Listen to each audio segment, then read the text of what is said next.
Metamorfosis. Pernahkah teman-teman mendengar apa itu metamorfosis? Seperti apa itu metamorfosis? Dan bagaimana metamorfosis berpengaruh dalam kehidupan kita dan dalam dunia kepiaran? Di sini saya, Hanifah Sofia Zahra, akan menjelaskan singkat tentang metamorfosis. Apa itu metamorfosis? Metamorfosis adalah perubahan dan penyesuaian media komunikasi akibat dorongan teknologi, sosial, dan ekonomi. Media tidak pernah berdiri sendiri, namun media baru terus bermunculan sambil mempengaruhi, bahkan memaksa media lama untuk ikut menyesuaikan diri. Konsep ini pertama kali diperkenalkan oleh Roger Fidler pada 1990. Jadi, metamorfosis bukan sekedar tentang transisi dari media lama ke media baru, tetapi merupakan proses adaptasi besar-besaran yang dipicu oleh teknologi dan perubahan perilaku manusia. Setiap kali ada teknologi baru, cara kita berkomunikasi juga ikut bergeser. Dan media lama tidak hilang begitu saja, tetapi mereka bertransformasi supaya tetap relevan. Jadi, metamorfosis menggambarkan bagaimana semua media saling mempengaruhi, saling berkompetisi, dan akhirnya berkembang bersama di lingkungan komunikasi yang baru. Banyak dari kita tidak menyadari bahwa kita mungkin saja mengalami metamorfosis, khususnya Gen Z. Gen Z awal hingga Gen Z pertengahan adalah contoh golongan Gen Z yang mungkin mengalami metamorfosis. Di sini adalah contoh pengalaman saya terhadap metamorfosis, yaitu kanal berita Kompas. Dulu saat kecil saya membaca berita sekilas, berita Kompas hanya melalui koran. Namun sekarang akibat metamorfosis, Kompas harus ikut berkembang dan mengikuti perkembangan teknologi. Dari koran berubah menjadi e-paper, kemudian berkembang lagi mengikuti perkembangan dengan mendirikan saluran televisinya, yaitu Kompas TV.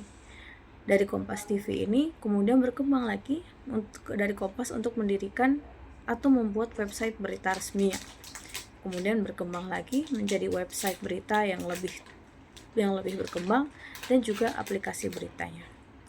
Dan juga hingga saat ini yang sedang trending yaitu dalam bentuk video, khususnya short videos atau video-video pendek.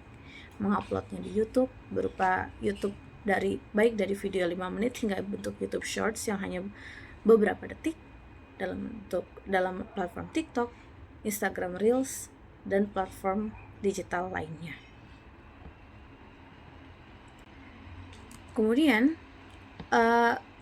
metamorfosis juga sangat berpengaruh dalam perkembangan kehumasan atau dunia PR. Salah satu contoh metamorfosis yang memengaruhi kerja PR adalah bagaimana independensi institusi atau suatu organisasi dalam penyampaian informasi. Dulu, PR harus menunggu media massa menerbitkan beritanya.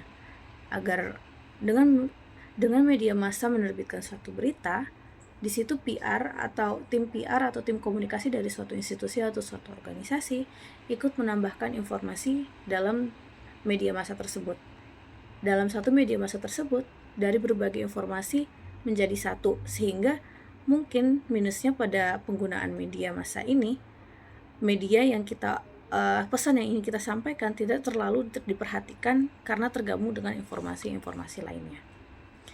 Sehingga dulu harus sangat bergantung pada media massa jika ingin menyebarkannya secara luas, dan jika seadanya seperti penempelan poster dan bahkan pada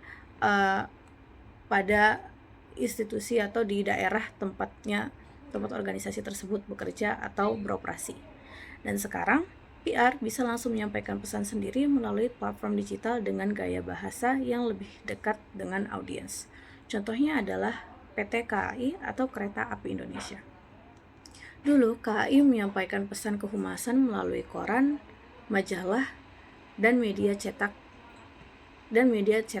yang terbatas jangkauannya atau media lainnya, seperti berupa press release, baik berupa kampanye atau informasi-informasi lainnya yang disampaikan.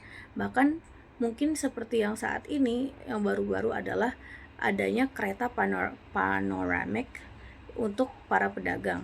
Jika kereta ini diadakan sebelum terjadinya metamorfosis yang besar ini, mungkin informasi tersebut baru hanya disebarkan melalui media-media massa yang ada seperti di koran dan majalah dan poster-poster atau media massa lainnya. Namun sekarang KAI dituntut oleh lingkungan dan zaman untuk tidak mau mengikuti perkembangan teknologi agar tidak tertinggal dalam penyampaian pesannya. Kini KAI memiliki platform-platform digital agar penyampaian pesannya lebih luas dan lebih berkembang untuk mencapai audiens, seperti melalui Instagram, website resminya, bahkan TikTok yang saat ini sedang sangat banyak digunakan. Dan termasuk informasi tentang kereta panoramik, tentang kereta untuk khusus para pedagang, itu sangat mudah tersebar melalui media-media digital yang saat ini sudah sangat berkembang. The old media don't generally die, but it continues to evolve and adapt. Sekian, kurang lebihnya mohon maaf dan terima kasih.